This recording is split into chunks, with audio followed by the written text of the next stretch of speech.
So I decided after many years, probably 15 years or so, to finally speak out about my experience with epilepsy and the cane corso breed, cane corso, as some like to call it. I started breeding the dogs in the late 90s. I started with American lines, and then I changed to Italian lines as I wanted good working dogs, and I found the American lines had crappy nerves, didn't want to really do the work. They just didn't have the motivation, and it took forever for them to mature. So I went over to Italian lines. At that time, they weren't very popular in North America. There was just a small handful of people that actually had lines coming out of Italy.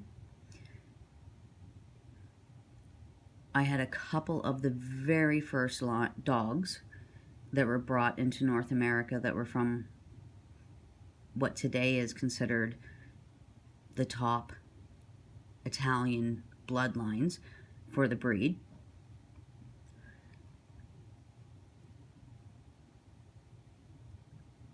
I had probably 25 dogs on my property. I competed in anything that I could. A lot of my buyers were from outside of Canada. They titled the dogs in some of the very first things within the breed: weight pull, hog catching, agility, AKC obedience titles, and that was before the AKC even recognized the breed, but they allowed them in as a miscellaneous breed. Best in shows, best in specialties under Italian judges, because at that time it was rare breed shows, so there was none of this crap that goes on now where you have judges that don't know the breed. Most of the judges that were coming from Italy. They knew the breed. A lot of them were involved in the recovery of the breed. You got critiques at every show. And 3 of my dogs, 2 males and a female, always placed top in every show. Pretty much no matter where we went, whether it was Canada or the States. And that was against what the top dogs were then. Not that I care about that, but just to say that I had really good dogs. I wasn't just some backyard breeder. I was breeding really top quality dogs in what it was considered to be top quality for the breed at that time. I had people all over Europe interested in my dogs, as they were really nice dogs. Problem was, after about 4 generations of breeding the dogs on my property, epilepsy struck. And before that, there was 3 other breeders, 2 of them in North America, 1 in the United States, 1 in Canada, and 1 in Italy, that were having serious problems with epilepsy. One of the breeders in Italy closed. They shut down their kennel, disappeared, and it was a very famous kennel, well known for Formentino dogs, which a good majority of any pedigree that has any Italian blood has dogs going back to that kennel to this day. They closed due to epilepsy. The breeder in the US had dogs from that line and from what is considered the other top producing, well-known, historic Italian line. They closed, and they were crossing the 2 different lines. The breeder in Canada, who to my knowledge never did close, same thing, breeding those same 2 lines. Tons of epilepsy. I myself even took in some dogs through rescue. that had epilepsy from that kennel. I'm not going to say any names. And I myself was working with basically just 2 lines. There was a little bit of outcrossing, but not much. Later on in another video, I will disclose the pedigrees. Everybody knows them. And the truth is if you have a dog that has any Italian blood, chances are they go back to these 2-3 dogs, which technically go back to 2. They're brothers. Brothers on paperwork. Not so sure if they're actually legitimately brothers, because it doesn't really make sense. However, on paperwork, they're brothers. And they're pretty much in every single pedigree, all across every foundation line coming out of Italy for the breed, for the first dogs that were registered within the breed.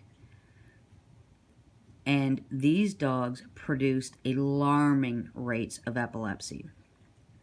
Now, I myself, like I said, I had about 20-25 dogs on my property at any given time. And I only experienced epilepsy with one of them. And that puppy, unfortunately, was sick as a puppy, so I medicated him. And chances are, because of the medication, it lowered his threshold, as this breed has a very, very low threshold, if you understand how epilepsy works in dogs. And he had, obviously, a very low threshold due to the medication that he had to take as a young puppy because he was very sick. And he had seizures. He had really bad seizures numerous times a month. Started when he was about 16 months old. However, as he got older, they stopped, and he eventually was weaned off his medication, and he was fine. Most of his siblings experienced epilepsy also. Some of them lived normal lives on medication, where they would have seizures every so often, and some of them didn't. Some of them spent their whole life having seizures, and some of them died.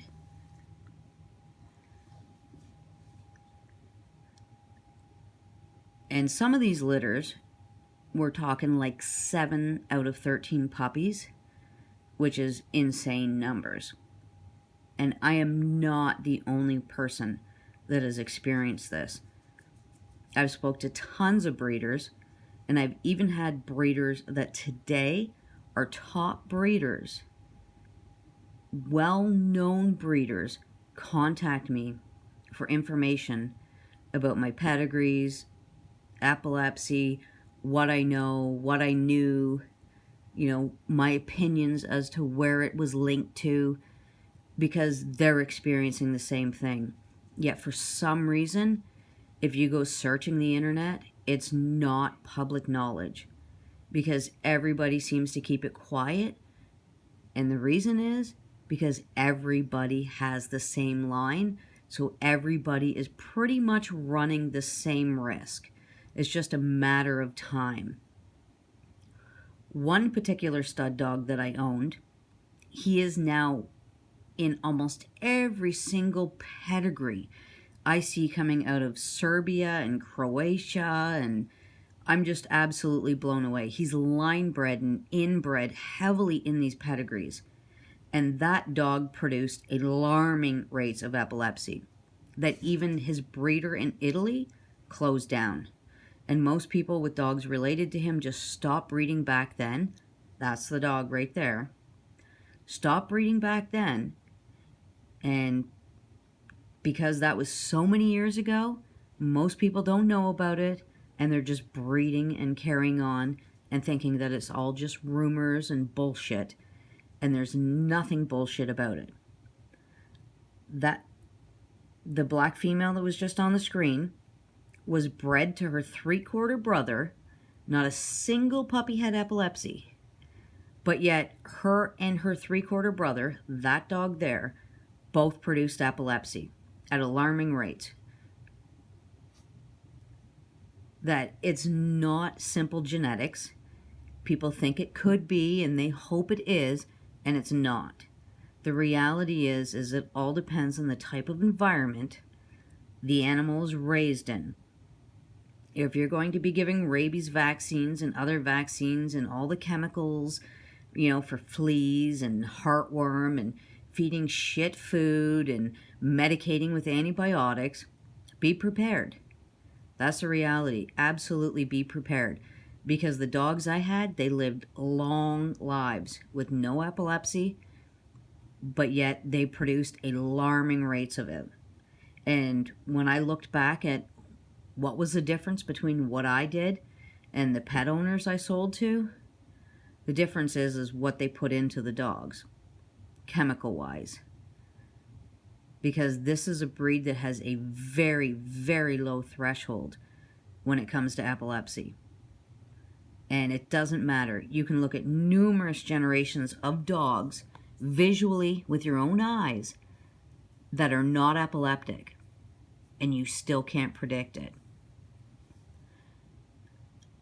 One of the original dogs I had bought, that dog right there, her sire and grandsire are very, very well-known Formentino dogs from Italy. Her grandsire is in almost every single pedigree out there.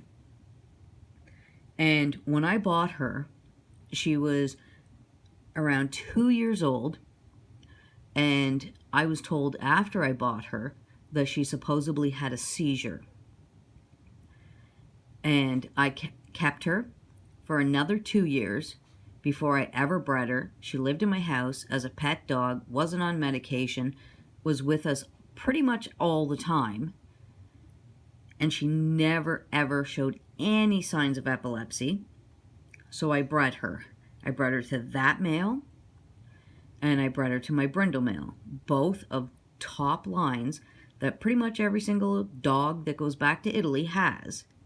And in both litters, alarming rates of epilepsy. And both of those males with other females, and even females that were not of the same breed, produced alarming rates of epilepsy. So it's not just a fluke, it's not line breeding, it's nothing like that. It's absolutely in their DNA. Now that female, the gray female that was rumored to have epilepsy, she lived until she was probably about 11, 12 years old, never had a seizure. However, looking back on it, watching her offspring grow up and watching this breed and the offspring of puppies I had grow up showed me that there's many dogs in this breed that may have 1, 2, 3 seizures in their whole lifetime and never, ever, ever have a seizure again. So if your dogs are living in kennels, or if you're work during the day, or they're in crates and you're not around them often, there's a chance that they can have a seizure and you absolutely don't see it.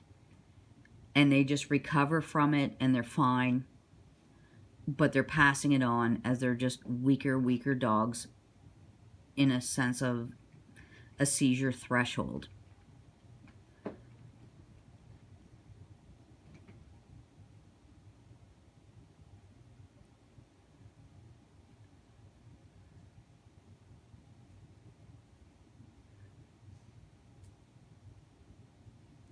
And a lot of people don't understand, but it is probably one of the worst things you can experience when you sell dogs to people, to families that you think are absolutely incredible dog owners, and they become friends of yours, and you see them on a weekly basis, and you know how much they love their dog, and then they call you in the middle of the night crying hysterically because their dog will not stop having a seizure. Or when those same people have to watch their dog die, and yet for some reason people are just not talking about it. People aren't trying to solve the problem. They're just continuously breeding and hoping that it doesn't get talked about. Back in the day, I had people build websites about me. I had tons of forums designed just to talk about me and my epileptic cane corsos. But yet those same people now today are breeding from the exact same dogs that I owned. Like that dog, his father's brother is one of the top producing dogs in the history of the breed out of Italy. Same as her. Her father is the same father.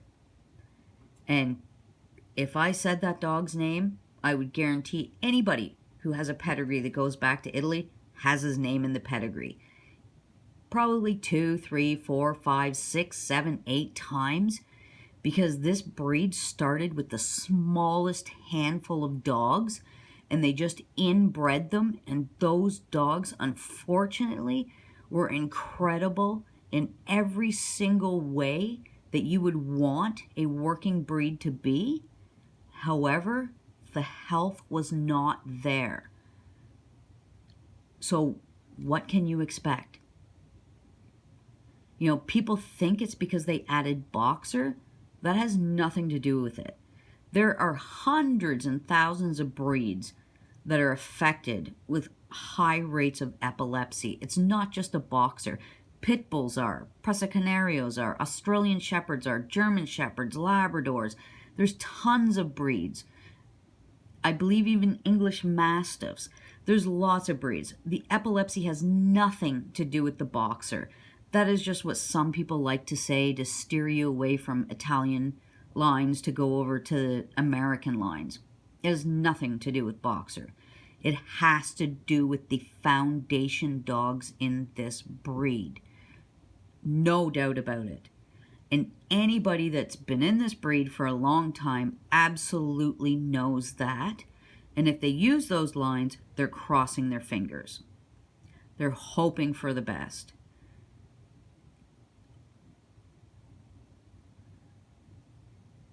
I'll do another video down the road where I'll get into pedigrees.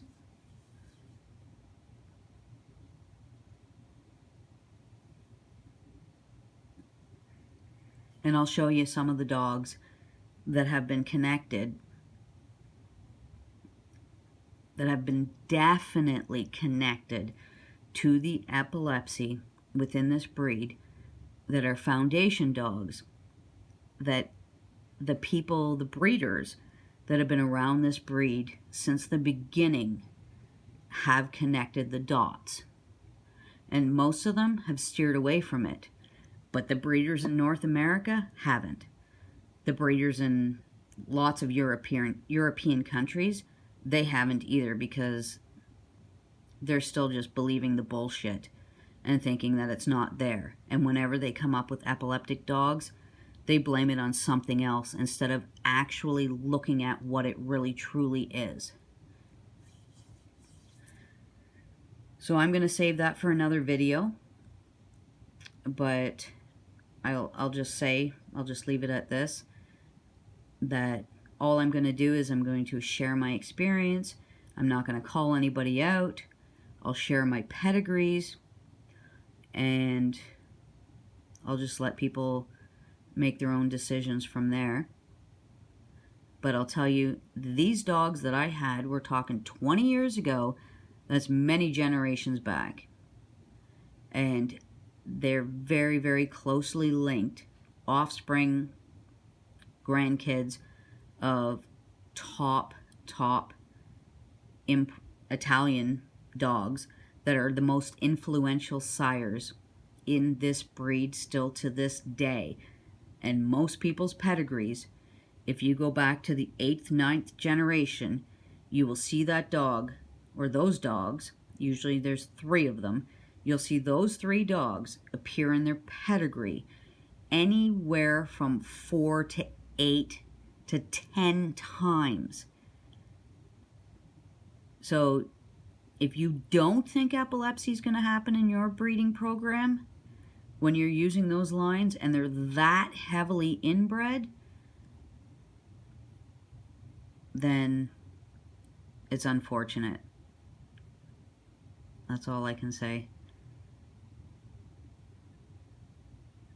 And I'd say I'd hate to be you, but I've been you. I've been there. I thought there was nothing wrong with my dogs. I thought there was nothing wrong with my bloodlines.